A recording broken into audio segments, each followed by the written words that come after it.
My Quran Time ini dibawakan khas kepada anda oleh Mufas.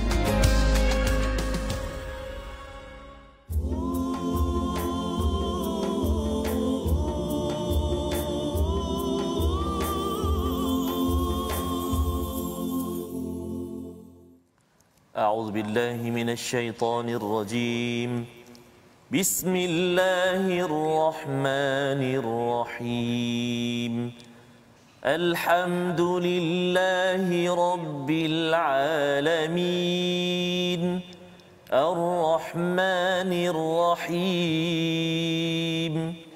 مالك يوم الدين إياك نعبد وإياك نستعين اهدنا الصراط المستقيم صراط الذين أنعمت عليهم غير المغضوب عليهم ولا الضالين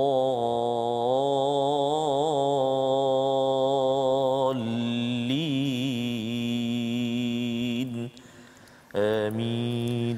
Assalamualaikum warahmatullahi wabarakatuh. Alhamdulillah wassalatu wassalamu ala Rasulillah wa ala alihi wa man wala syada la ilaha illallah syada Muhammadan abduhu wa rasuluhu. Allahumma salli ala sayidina Muhammad wa ala alihi washabbihi ajma'in. Amma ba'du. Apa khabar tuan-tuan dan puan yang dirahmati Allah sekalian?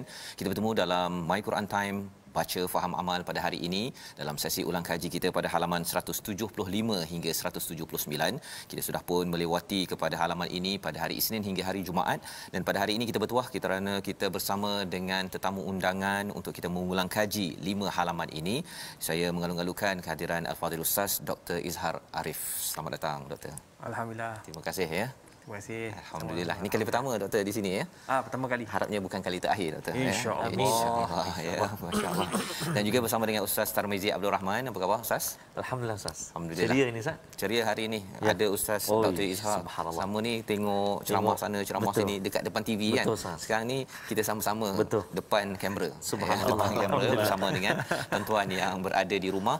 Buka halaman yang ke-175 hingga halaman 179 untuk kita melihat kepada surah Al-A'raf, dan kemudian kita nak masuk kepada surah Al-Anfal. Ya, perkara yang menarik untuk kita beri perhatian. Kita mulakan sedikit dengan doa subhanakala ilmalana illa ma 'allamtana innaka antal alimul hakim rabbi zidni ilma.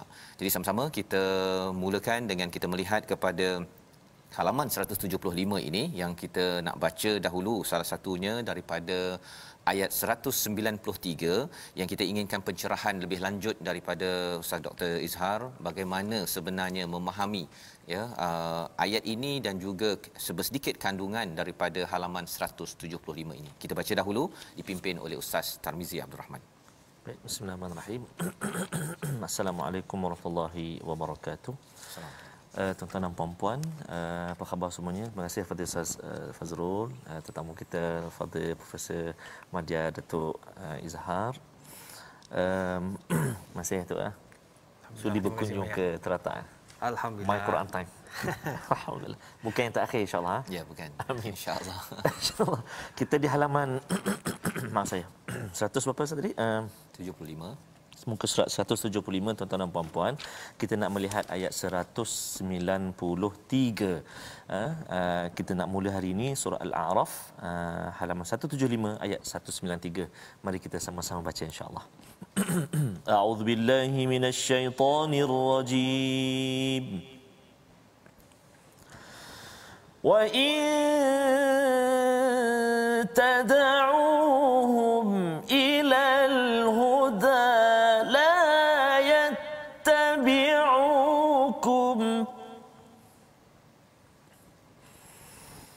سواء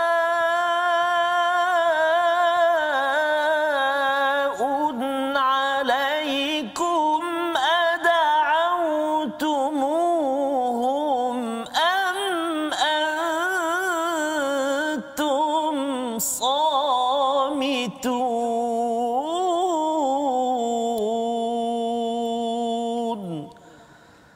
صدق الله العظيم. jika kamu wahai orang-orang musyrik menyerunya berhala-berhala untuk memberi petunjuk kepadamu, berhala-berhala itu tidak dapat memperkenankan seruanmu, sama sahaja hasilnya sama ada kamu menyerunya atau berdiam diri. Dalam ayat ini mereka menyeru kepada huda tetapi dibalas dengan la yattabi'ukum. Ya, kalau boleh Ustaz Dr. Ishar untuk mencerahkan mengapa dibalas pula la yattabi'ukum, ya, bukannya la yahdikum contohnya kan, dah minta hidayah. Sebenarnya mungkin jawapannya sepatutnya dia tak memberi hidayah pun kan, tetapi diletakkan perkataan ini untuk kita lebih memahami apa sebenarnya konteks ayat ini untuk kita ambil perhatian pada tahun ini dalam kehidupan kita. Silakan doktor. Okey, bismillahirrahmanirrahim. Alhamdulillah wassalatu wassalam ala Rasulillah wa ala alihi wa sahbihi ajma'in. Assalamualaikum warahmatullahi wabarakatuh. Tuan-tuan dan puan yang dikasihi sekalian, apabila kita mengkaji dan mendalami Al-Quranul Karim, antara perkara penting yang saya ingat daripada guru-guru kami, antaranya Dr. Syekh Wahbah Az-Zuhaili yang merupakan antara pengarang tafsir Munir. Perkara penting yang kita kena faham ialah Al-Quran bukan sahaja terjemahannya, tetapi termasuk tafsirnya. Kerana tafsir ia membincangkan lebih dalam. Apabila Allah Subhanahu Wa Taala sebut dalam surah Al-A'raf ayat 193, wa in tad'uuhum ilal huda la yattabi'ukum. Apabila mereka yang mensyirikkan Allah Taala ni, dia minta nak dapat hidayah, dia minta nak dapat itu, dapat ini dengan al-asnam, dengan orang kata apa, dengan patung berhala. Tetapi sedangkan benda itu tidak memberikan apa-apa impak. Dan ini berlaku zaman Nabi Ibrahim. Bila disuruhnya bapa, tanyalah itu, tanyalah Tuhan tu, tanya Tuhan ni, bapa dia kata mana boleh cakap. Nampak tak? Sedangkan benda itu dah ada di depan mata, mereka dah tahu benda itu tidak akan memberikan apa-apa impak, tetapi mereka masih minta. Kenapa jadi begini? Innal ladzina kafaru sawa'un 'alaihim a anzartahum am lam tunzirhum la yu'minun. Mereka ni orang yang hatinya dah tertutup untuk mendapat hidayah dan dia orang tak berminat untuk mencari hidayah. Mereka ini kamu bagi tahu ke tak bagi tahu ke, kamu bagi logik ke tak bagi logik ke, dia tetap akan mengatakan bahawa inilah Tuhan kami. Tak makan saman. Tak makan saman. Maka itulah kata Allah Taala, wa in tad'uuhum ilal huda la yattabi'ukum. Apa maksud la yattabi'ukum? La yattabi'ukum bermaksud dia tidak akan memberikan apa yang kamu nak. Dia tidak akan ikut apa yang kamu nak. Dia tidak akan, orang kata apa? Kalau kita dengan Allah Taala kita minta, wa iza sa'alaka ibadi anni fa inni qarib ujibu da'watad da'i idza da'an. Bila kita minta dengan Allah, gambaran yang Allah tunjuk, aku akan bagi apa yang kamu nak. Allah akan jawab, ya. Allah akan jawab. Sama ada kata Imam Al-Ghazali, jawab sekarang, cash. Yang kedua, Allah bagi di akhir hidup. Yang ketiga, Allah tak bagi di akhir hidup, Allah bagi selepas itu. Jadi ini menunjukkan bahawa la yattabi'ukum sawa'un 'alaikum ad'autumuhum am antum samitun. Jadi jelas daripada situ bahawa apa yang kita minta tidak akan diikuti oleh yang dia minta. Maksudnya la yattabi'ukum itu maksudnya kita mungkin minta hidayah tu secara umum, kita nak minta itu ini. Kalau Allah tu memang dia follow betul-betul, ya. Sama ada sama baik, lebih baik ataupun pergi sampai akhirat. Itu yang dikongsikan oleh Ustaz Dr. Ishar sebentar tadi. Tetapi memang berhala ni langsung, ya, langsung tidak mengikut apa-apa sekalipun apa yang kita nakkan. Kita minta ke, kita senyap ke, ialah berhala, batu Ustaz ni yang tak ada apa pun, tetapi ini yang mencabar ataupun yang merosakkan pemikiran orang yang tidak mahu mencari hidayah sebenarnya, maka ia akan tergelincir ke dalam perkara ini. Jadi banyak dalam ayat ataupun halaman ini bercakap tentang berhala. Kalau kita pergi pada muka surat seterusnya, masih lagi cakap pasal berhala sehinggalah ayat 199, ya, ayat 199 ini tiba-tiba muncul pula pasal akhlak, kan. Dia kalau sebelumnya itu ayat 198 cakap tentang wa in tad'uhum ilal huda la yasma'u, kan. Jika kamu menyeru pada berhala, mereka tak pula mendengar. Tadi yattabi'ukum, ini yasma'u pula. Tapi lepas tu muncul pasal akhlak. Kita baca dahulu ayat 199, kita nak tahu apa jawapan mengapa tanasuk, kaitan di antara berhala dengan akhlak ini tadi, ya. Kita baca dulu Ustaz Tarmizi. Baik, terima kasih Ustaz Fazrul bagi Datuk. Ayat 199 saya. Ada halaman 176. Kita dah berpindah ke halaman 176. Mari kita sama-sama baca satu ayat saja ini. Auzubillahi minasyaitonirrajim. Khudhil afwa wa'mur bil 'urfi wa a'rid 'anil jahilin.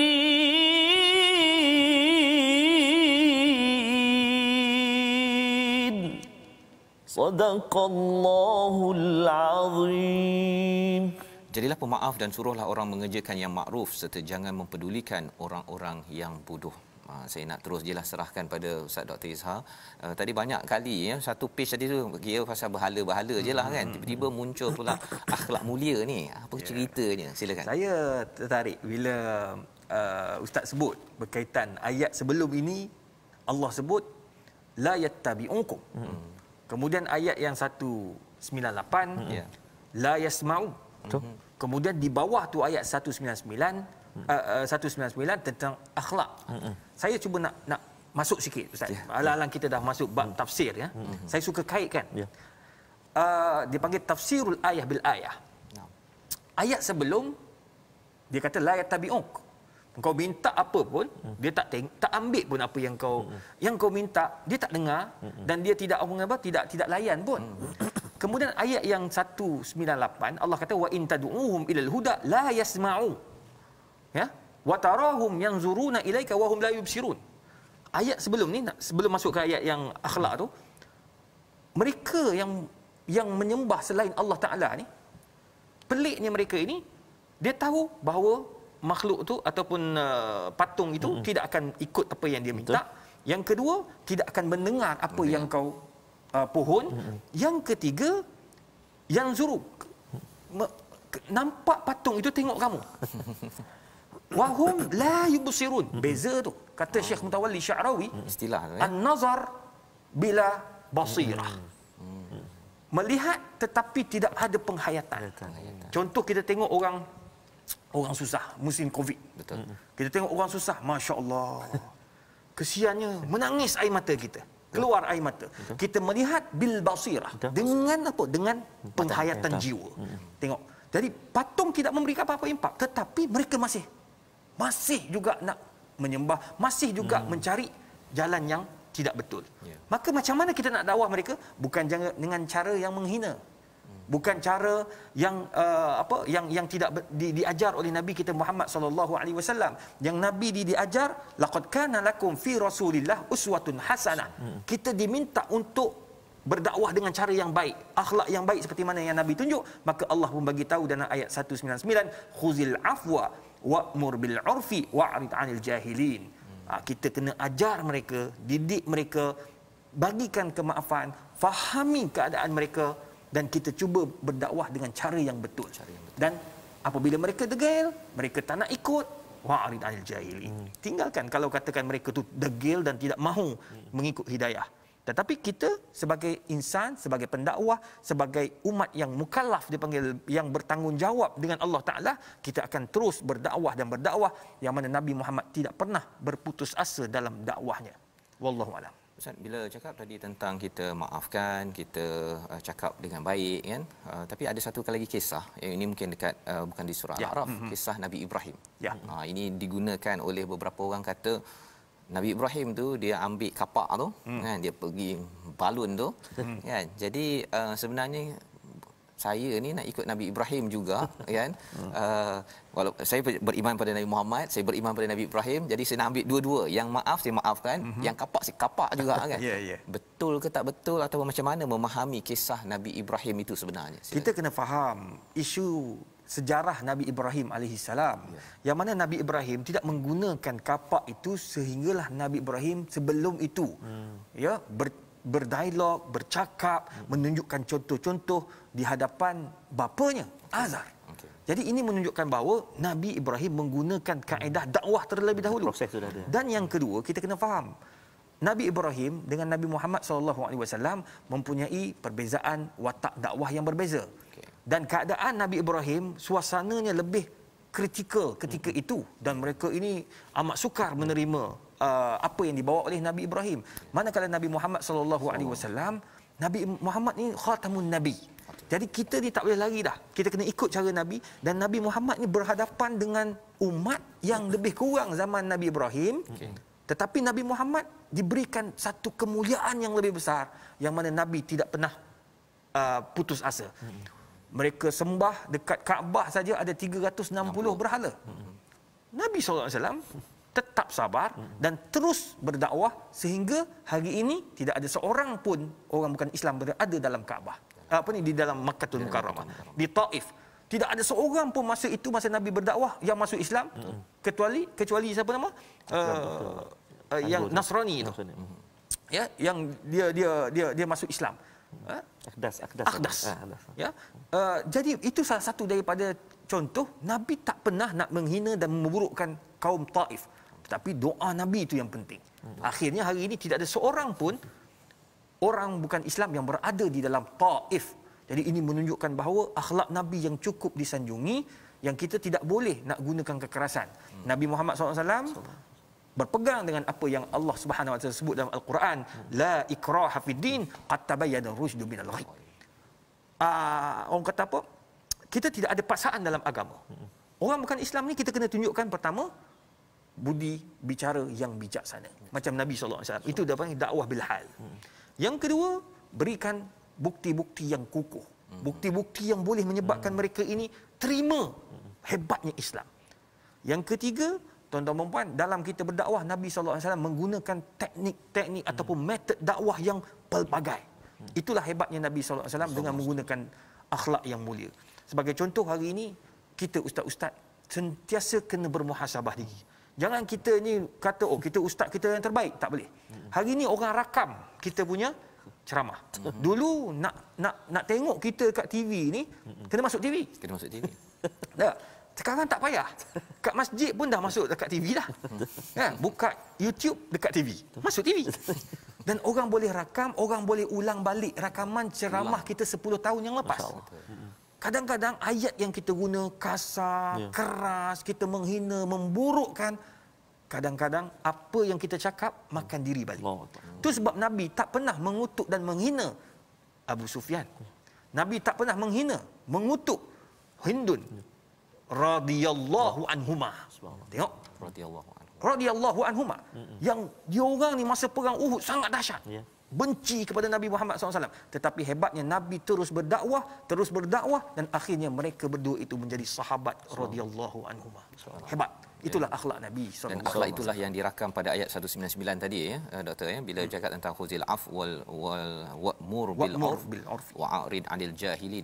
Inilah antara kesimpulan berkaitan dengan dakwah selain daripada ayat-ayat lain yang perlu kita ambil perhatian. Dan menarik lagi dalam halaman ini bercakap tentang kita perlu sangat mengelakkan daripada godaan syaitan ya, dengan bertauz membaca auzubillahi minasyaitonirrajim dalam kehidupan kita seharian. Dan ini adalah halaman terakhir daripada surah Al-A'raf, membekalkan kepada kita persediaan agar kita sedar sejarah kita. Kisah pertama yang ada dalam surah Al-A'raf itu kisah Adam bersama dengan Iblis. Di hujung-hujung ini pun bercerita tentang salah satu tanda kita ini betul-betul ikut pada Nabi Adam ialah kita bersujud. Kita ikut pada malaikat yang bersujud, bukan ikut kepada iblis ataupun syaitan yang tidak mahu bersujud kepada Allah. InsyaAllah dengan itu kita akan menjadi orang yang ke syurga. Harapnya bukan a'raf pun ya, bukan di tengah-tengah pun, apatah lagi di humban bersama dengan musuh kita sejak awal dahulu, iaitu iblis laknatullah. Dan kita ingin masuk kepada halaman 177 ya. 177 ini adalah halaman muka surat 177 surah ke-8. Surah ke-8 ini surah Madaniyah yang bercakap tentang harta rampasan mesti ada kaitan dengan perang. Sebelum kita baca, nak tahu sikit ringkas daripada doktor. Orang cakap Islam ni banyak cakap pasal perang. Dalam Quran banyak pasal qital tu banyak sangat kan. Memang Islam ni memang suruh akhirnya perang ke? Ataupun akhirnya apa sepatutnya? Silakan doktor. Yahudi dalam protokol Yahudi, salah satu protokol Yahudi jelas dijelaskan nak jatuhkan orang Islam ni dengan 2 perkara. Pertama, kita jauhkan umat Islam ini dengan Al-Quran yang mereka baca. Ma baina aidihim, iaitu Al-Quran. Kita kena pastikan Al-Quran yang mereka baca mereka tak faham. Dan akhirnya ditafsir oleh golongan-golongan yang tidak sewajarnya. Orientalis tafsir ikut kepala dia. Dia panggil tafsir bil hawa. Dia mentafsir ikut nafsu. Golongan LGBT mentafsirkan Al-Quran ikut apa yang dia nak. Ikut apa nafsu dia nak. Rosak. Akhir zaman rosak. Sekarang ni tengok tafsir pun dah macam-macam, keluar yang macam-macam. Itu sebab mujurnya kita di Malaysia ini ada pengawalan oleh KDN untuk memastikan tafsir Quran mesti kena patuh. Sekarang ni lagi bahaya orang pakai gadget, baca Quran pakai gadget. Saya alhamdulillah Tuhan bagi rezeki, ada rezeki menghafal. Hafal Quran kan. Bila kita baca, kata lain sikit. Rupanya satu kalimah hilang. Masya-Allah. Maknanya cukup berhati-hati. Kena dalam bab-bab dia orang nak merosakkan kita orang Islam. Nombor 2, nak jatuhkan orang Islam ni dengan sejarah. Jangan bagi orang Islam ini faham tentang sejarah. Jadi nak bagi tahu tentang peperangan ini, nak bagi tahu kalau kita kaji dalam Islam, Islam bukan agama yang suka pergi perang. Tetapi Islam agama mempertahankan diri. Bermula dengan Badar, Uhud sampailah habis. Semua mempertahankan diri. Yang banyak buat kacau adalah musuh-musuh Islam. Jadi oleh sebab itu kena tahu tentang sejarah. Jangan mudah terpengaruh, jangan mudah tertipu dengan Google ini sebab ini sangat bahaya. Rujuklah Al-Quran. Rujuk kitab-kitab tafsir. Antara buku sirah yang terbaik yang perlu kita beli iaitu Fiqh Sirah karangan Profesor Said Ramadan Al-Buti, guru saya masa di Syria. Ini adalah buku sirah tahliliyah ataupun kajian sirah yang bersifat kajian, bersifat orang kata apa, analisis yang terbaik dunia. Alhamdulillah. Masya-Allah. Terima kasih diucapkan pada Dr. Izhar sebagai pengenalan awal sebelum kita melihat kembali kepada surah Al-Anfal ini, bahawa sebenarnya Quran dan juga sejarah Pasal kalau kita faham Quran ni sahaja ataupun Quran itu tanpa ditafsir dengan betul ataupun tak dikaitkan dengan sirah Nabi, sejarah sebenarnya, dia boleh dipusing-pusingkan kerana mungkin di dalam Al-Quran ini pendek sahaja bercakap tentang perang apa sebagainya. Tetapi kalau kita tak tahu sejarah, ia menyebabkan kita hilang jati diri kita. Malah isi daripada ayat yang ke-7 siratal ladzina an'amta alaihim itu kita mementingkan kepada susu galur sejarah yang benar agar kita dapat ikut di kalangan para nabi, siddiqin, syuhada dan juga orang-orang soleh dalam kehidupan kita seharian. Jadi kita berhenti sebentar, kita kembali semula selepas ini untuk menyambung surah Al-Anfal. Kita bersama dalam My Quran Time, baca faham amal insya-Allah.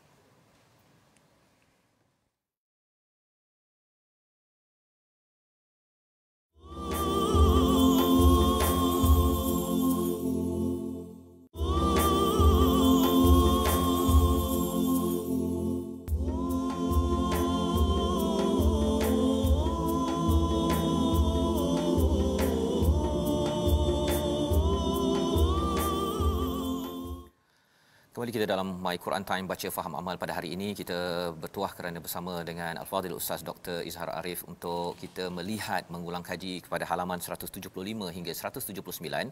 Sudah pun kita selesai melihat beberapa ibrah pelajaran untuk kita ambil tindakan pada kehidupan kita pada halaman sehingga akhir surah Al-A'raf, surah yang ke-7, dan kali ini kita kembali untuk melihat kepada surah Al-Anfal, surah Madaniyah yang turun selepas Nabi berhijrah ke Madinah, dan kita akan melihat kepada ayat pertama sebagai permulaan untuk kita memahami. Sebentar tadi sebelum rehat kita sudah pun melihat bahawa sebenarnya hakikat perang bukanlah kita menyerang, tetapi kita melindungi untuk memastikan hak-hak manusia, hak-hak Allah ini dapat dipertahankan. Kita membaca ayat yang pertama untuk kita memahami mengapa mula-mula je terus bercakap tentang harta rampasan, apa latar belakang kepada ayat nombor 1 ini. Sebagaimana dinyatakan awal tadi, kalau kita faham Al-Quran, kita faham sejarahnya, kita akan dapat kefahaman yang jitu untuk kita dapat amalkan mengikut konteks, bukan sekadar konten, bukan sekadar isinya saja, tetapi kena ikut kesesuaian. Kalau tidak nanti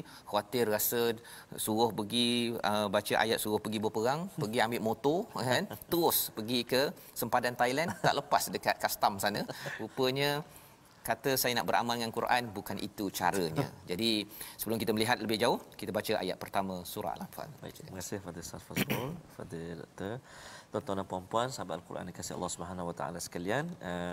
Kita nak baca sekarang permulaan surah Al-Anfal, antara surah favorite surah yang di favorite masyarakat kita, baca suka sangat baca surah Al-Anfal. Kalau musabaqah ke apa dapat surah Al-Anfal, seronok, suka. Suka. Mungkin ayat dia agak mudah dan sebagainya, mungkinlah. Tapi istimewa hari ini, selalunya sebelum ni mungkin kita hanya baca saja, tapi hari ini subhanallah kita akan dicerahkan. Kita ulang kaji kembali surah Al-Anfal ini, ayat demi ayat kita belajar subhanallah dengan ilmuan kita. Subhanallah, ini satu rahmat, nikmat daripada Allah Subhanahu Wa Taala. Jadi kita nak baca ayat yang pertama dan ayat yang kalau kita tengok ayat yang kedua tu subhanallah sangat menusuk kalbu, maksud dia. Baca dua sekali lah. Dua ayat. Dua sekali lah. Nak tahu juga apa kaitannya dengan tu kan. Alang-alang dah ada doktor kat sini. Kita tanya terus. Okey tuan-tuan, kita dapat bonus lagi. Dapat dua ayat. Kadang-kadang setengah macam tu, alamak banyaknya. Ada setengah orang patutnya lebih syukurlah, lagi banyak lagi seronok kan, lagi Banyak pahala pula. Banyak pahala. Jadi kita baca dua ayat alhamdulillah, ayat pertama dan ayat yang kedua. Mari kita baca sama insya-Allah. A'udzubillahi minasyaitonirrajim. Bismillahirrahmanirrahim. يسألونك عن الأنفال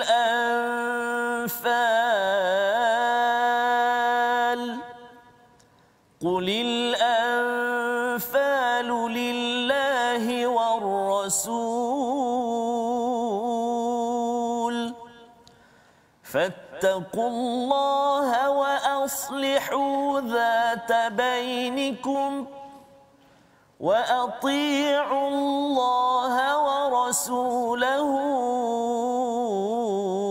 إن كنتم مؤمنين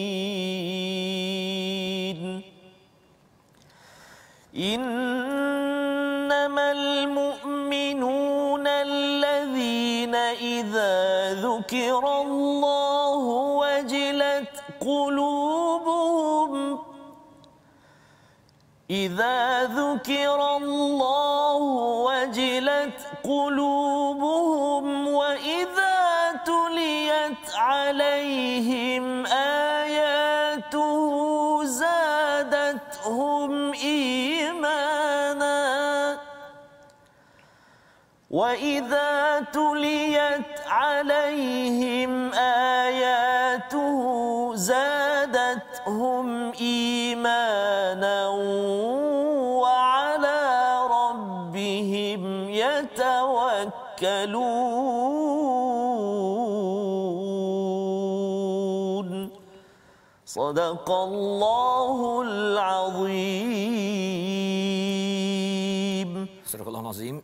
Ayat yang pertama dan yang kedua, mereka bertanya kepadamu wahai Muhammad tentang pembahagian harta rampasan perang. Katakanlah harta rampasan perang itu milik Allah dan Rasul, maka bertakwalah kepada Allah dan perbaikilah hubungan di antara kamu dan taatlah kepada Allah dan Rasul jika kamu orang-orang yang beriman.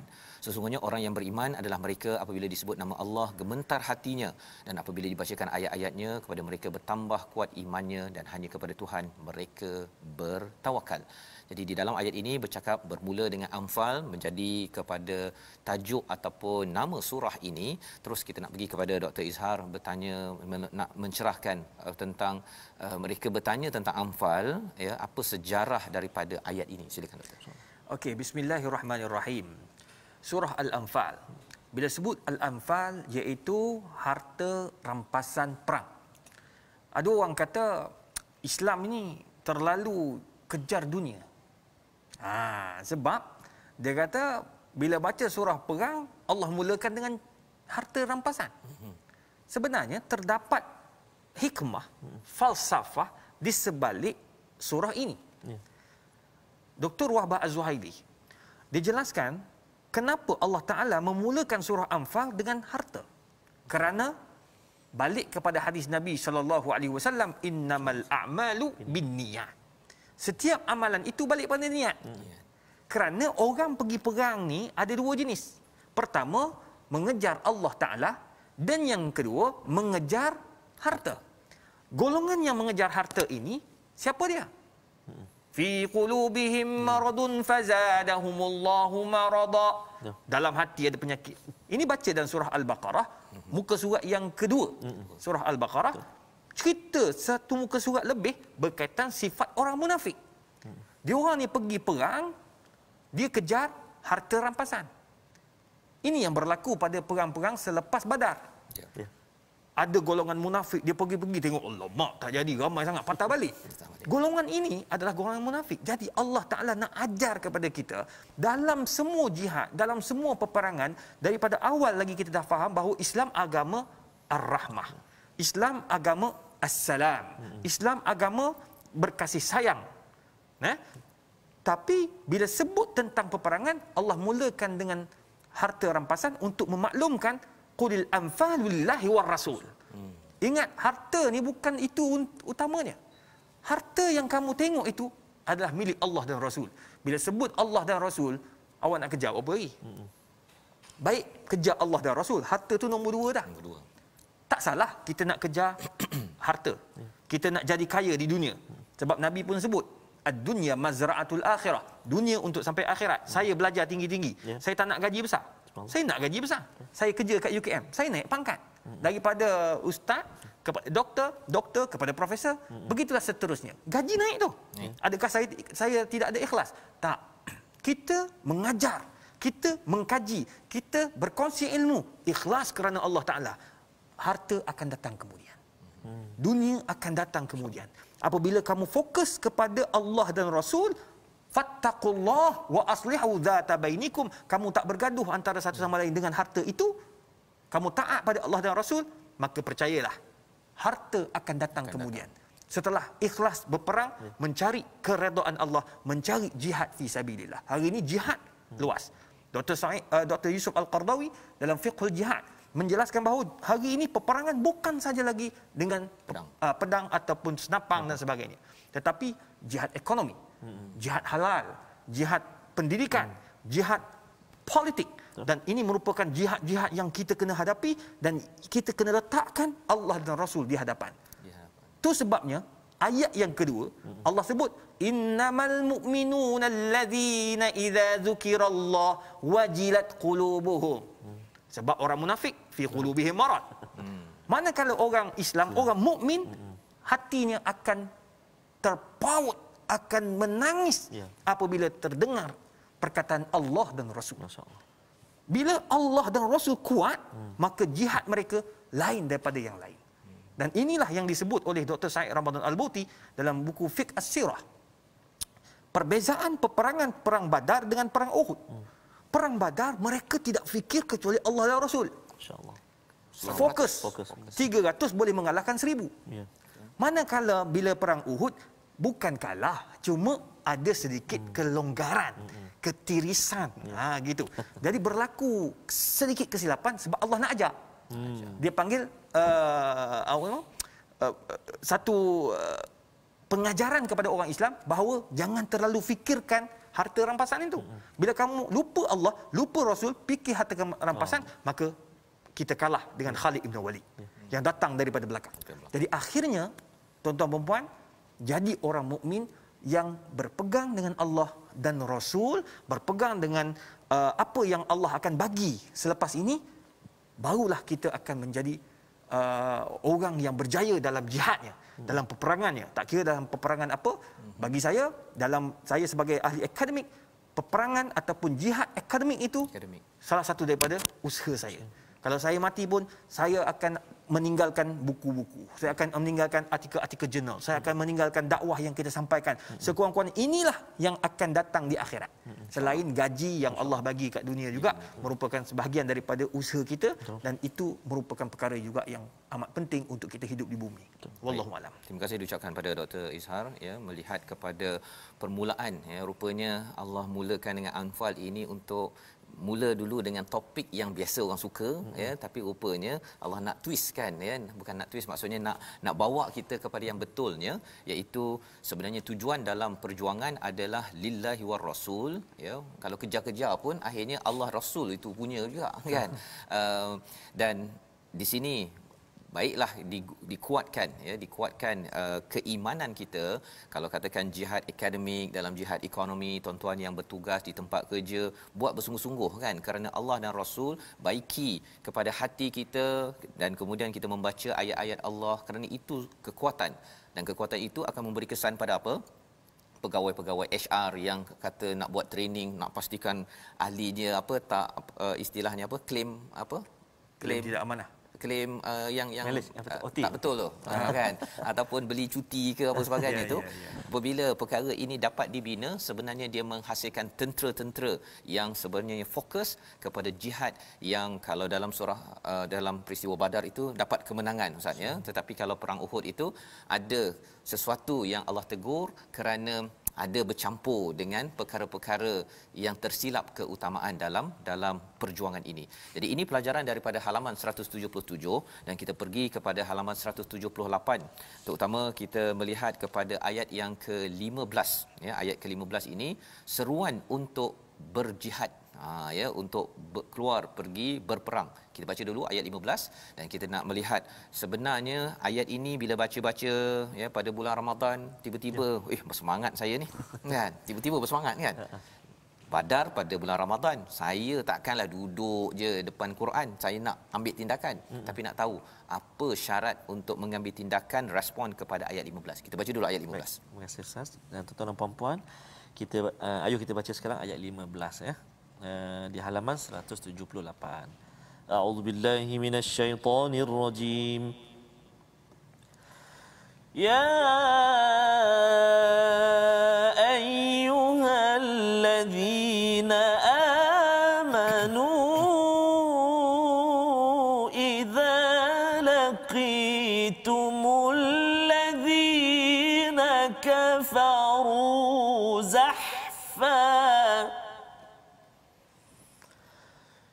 إذا لقيتم الذين كفروا زحفا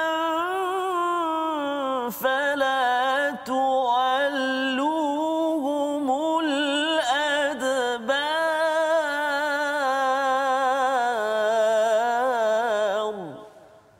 صدق الله العظيم.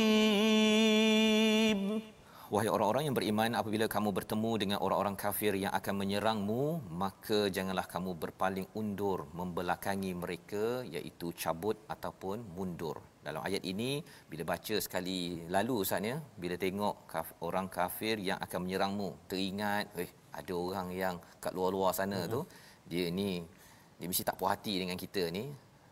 Jangan bermundur. Saya nak buat sesuatu lah ni, kan. Dah bersemangat dah ni. Rasa selama ni baca tak faham. Bila dah faham tu rasa nak ambil tindakan pula, kan. Jadi akhirnya dia terlibat pula dengan gerakan yang tak berapa betul. Macam mana sebenarnya nak memahami ayat ini, dan kalau katakan nak berperang Ustaz, kan, apa syarat-syaratnya agar betul tindakan itu, selain daripada jihad ekonomi, jihad akademik tadi, yang ini macam mana sebenarnya? Sila.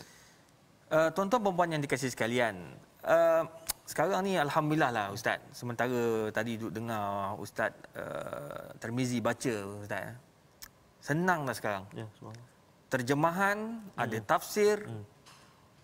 Dia dah macam kalau zaman saya belajar awal ibtidai dulu, dia panggil tafsir muyassar fi tafsir Ibn Katsir.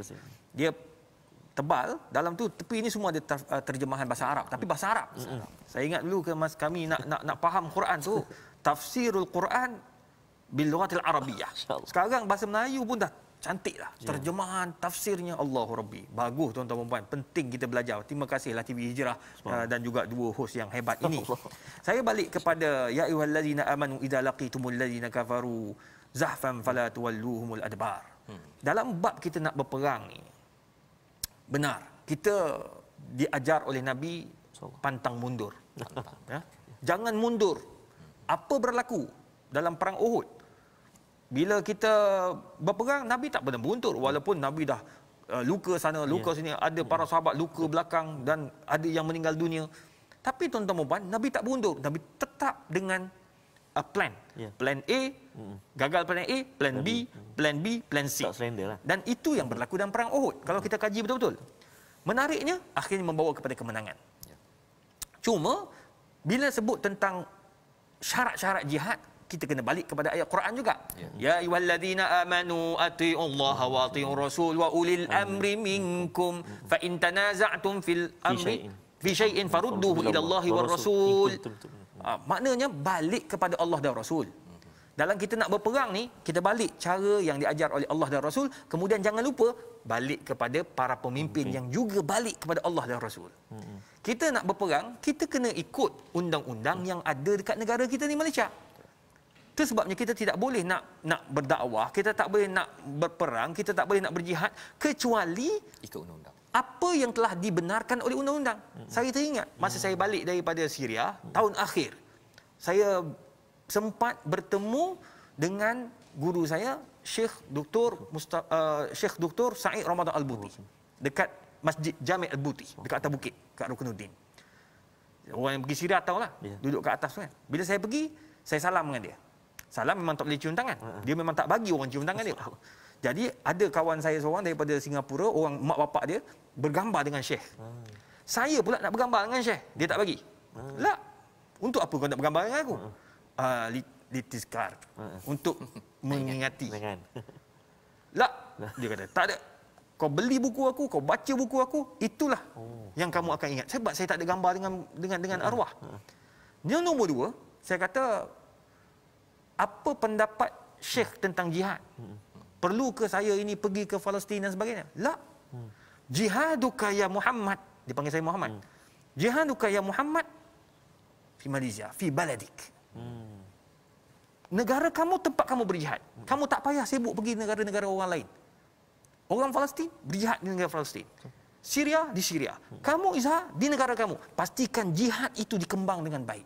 Dan perkara yang sama disebut oleh Dr. Yusuf Al-Qardawi dalam Fiqhul Jihad. Jadi itu sebabnya kita nak berjihad ni, kita nak berperang, kena ikut apa yang telah ditentukan oleh negara kita. Kalau negara kita tak bagi, tak membenarkan kita pergi perang dekat Syria, tak bagi kita pergi perang dekat Gaza, tak bagi kita pergi perang dekat negara-negara lain, tak apa. Kita berperang dalam negara kita ini dalam bentuk yang lain. Perang ekonomi. Perang ekonomi bukan kita pergi bunuh orang yang bukan Islam. Tak, kita lawan. Falyatanafasil mutanafisun. Tengok dia hebat, kita lawan. Dan balik kepada sunnah siapa? Sunnah Abdul Rahman bin Auf. Subhanallah. Tak. Dia pergi sampai ke Al-Madinah.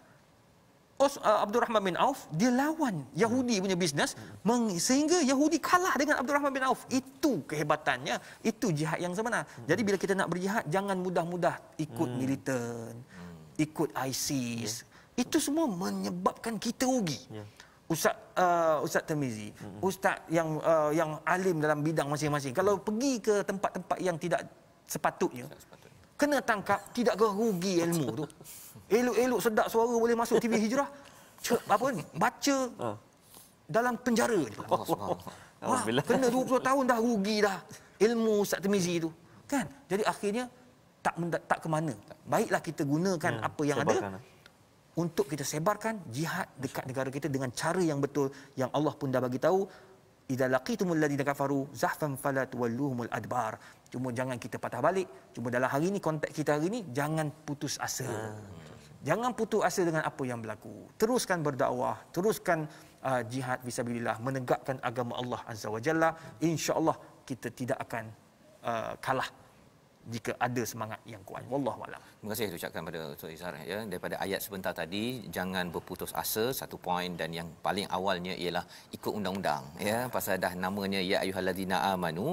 Jadi maksudnya ikutlah kepada Allah dan Rasul, dan juga ulil amri yang ikut pada Allah dan Rasul ya. Kalau nak sangat berperang, pergi masuk tentera, tapi itu pun kena ikut pada panglima cakap pergi Bosnia, pergilah kat sana kan. Jangan pula putus asa. Tetapi kalau katakan nak pergi dalam jihad ekonomi, pergi bahagian ekonomi, belajar betul-betul, buat betul-betul ya.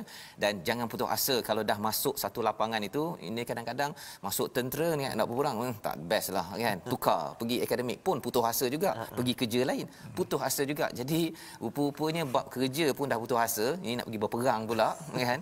Lagi cepat berputus asa kalau kita tidak bina semangat ini dalam kehidupan kita seharian. Jadi ini message daripada halaman 178.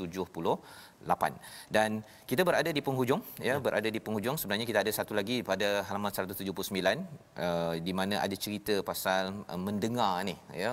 Dia dah masuk kepada disiplin bagaimana tak nak berputus asa pasal dalam satu organisasi ni. Sebenarnya biasalah kan, bos cakap ini, kadang-kadang orang ni nak buat lain kan. Dalam masa yang sama ialah kadang-kadang dia persoalkan bos ni sebenarnya ya. Kita baca sikitlah satu ayat daripada ayat 21 ya, untuk sama ataupun ayat 20 lah, ayat 20 untuk sama-sama kita memahami apa sebenarnya konteks sebelum kita berakhir pada hari ini. Silakan Ustaz. Terima kasih Ustaz. A'udzubillahi minasyaitonirrajim. Ya ayyuhalladzina amanu atii'ullaha wa rasulahu أطيعوا الله ورسوله ولا تولوا عنه وأنتم تسمعون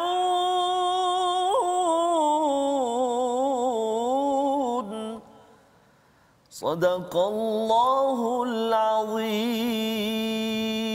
Wahai orang-orang yang beriman, taatlah kepada Allah dan Rasulnya dan janganlah kamu berpaling daripadanya padahal kamu mendengar perintah-perintahnya. Jadi ini adalah disiplin di dalam satu organisasi. Bila kita bercakap tentang berjuang, berjihad, ada disiplin. Mungkin Ustaz boleh kongsikan dalam masa pendek Ustaz, dalam masa 1 minit, apakah disiplin penting yang perlu dipahami daripada ayat 20 ni? Sifat pertama yang ada dalam ayat tadi, pertama, jangan jadi manusia yang bermuka-muka. Ini yang Allah bagi tahu. Kita nak menjayakan sebuah organisasi, jangan bermuka-muka. Qulil haqqa walau kana murra. Nombor 2. Jangan bermuka-muka dalam bermesyuarat. Dalam kita nak menentukan dasar, jangan muka-muka. Depan baik, belakang tak. Depan setuju, belakang tak. Jangan cakap. Nombor 2, bercakap benar walaupun benda itu pahit. Qulil haqqa walau kana murra. Nombor 3, jangan jadi macam orang munafik. Yang mana orang munafik di hadapan sami'na wa ata'na. Bila di belakang Nabi, la nasma' wala nati'. Kami tak dengar dan kami tak mau ikut. Jadi ini menunjukkan sifat-sifat orang munafik yang Allah tak suka, yang boleh menghancurkan sebuah organisasi. Wallahu Terima kasih diucapkan pada Ustaz Izhar ya. Itu beberapa poin penting untuk kita pastikan dalam kehidupan berkeluarga, berorganisasi kita. Satu perjuangan yang berjaya berteraskan pada ayat 20 sebentar tadi. Kita doa pada Allah Subhanahu taala, Allah memimpin kita dengan panduan daripada Al-Quran, surah Al-A'raf dan surah Al-Anfal ini. Dan di hujung ini saya menjemput Dr. Izhar untuk memimpin doa akhir kita insya-Allah. A'udzubillahi minasyaitonirrajim. Bismillahirrahmanirrahim. Alhamdulillah wassalatu wassalamu ala Rasulillah wa ala alihi wa sahbihi ajma'in. Allahumma yassir wa la tu'assir ya arhamar rahimin. Allahumma arhamna bil Qur'an wanfa'na bil Qur'an washfa'na bil Qur'an wa adkhilna al jannata bi syafa'atil Qur'an ya Mannan ya Rahman ya Karim ya arhamar rahimin. اللهم اجعلنا محبوبا في قلوب المؤمنين والمؤمنات فبشرنا بالغنى إلى 120 حسنة فالله خير حافظا وهو أرحم الراحمين وصلى الله على سيدنا محمد وعلى آله وصحبه وسلم تقبل الله منا. Amin. Amin ya rabbal alamin. Terima kasih diucapkan pada Ustaz Dr. Izhar bersama sudi bersama pada sesi ulang kaji kita pada hari ini. Banyak pencerahan yang kita dapat ya. Alhamdulillah daripada ini, dan rasanya memang kita kena panggil Ustaz Izhar banyak kali ya. Bagi soalan saja insya-Allah. Okey, jadi ya. Jadi terima kasih diucapkan pada Ustaz Dr. Izhar dan pada tuan-tuan yang bersama kita ingin sebarkan kefahaman Al-Quran ini dalam tabung gerakan Al-Quran sebagai satu platform. Tuan-tuan boleh menyumbang dan menyokong ya, beritahu pada kawan dan tuan-tuan boleh menyumbang, ya, menyumbang keuangan, menyumbang idea, networking, agar apa yang kita belajar sebentar tadi itu dapat disebarkan, dapat dilaksanakan agar dunia ini dipenuhi cahaya daripada Al-Quran. Kita ikuti ulangan pada jam 5 petang, pada jam 11 malam dan juga pada jam 6 pagi. Rancangan ini dibawakan oleh Mufas, mendoakan tuan-tuan kita semua mengikut disiplin Quran untuk berjaya.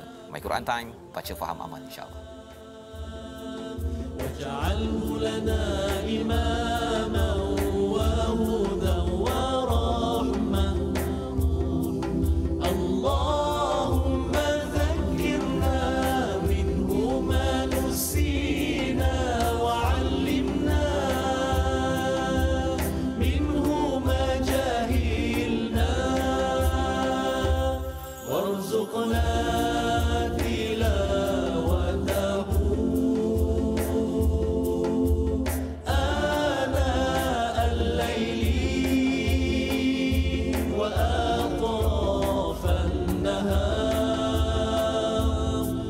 واجعله لنا حجة يا رب العالمين